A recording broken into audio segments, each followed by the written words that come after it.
దేవుని నామలందరికీ వందనాలు తెలియజేస్తూ మనల్ని ఆదరించే తండ్రిని గురించి పాట పాడి వినిపిస్తా. ఒకని తల్లి ఆదరించునట్లు నన్ను ఆదరించిన నా దేవుడు,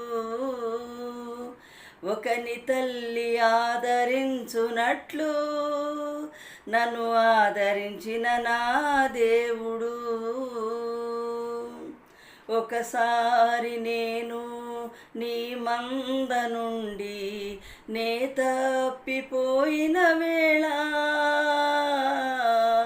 ఒకసారి నేను నీ మంద నుండి నే తప్పిపోయిన వేళ, నన్ను వెదకితివయ్యా కాపాడితివయ్యా, నన్ను వెదకితివయ్యా కాపాడితివయ్యా, నీ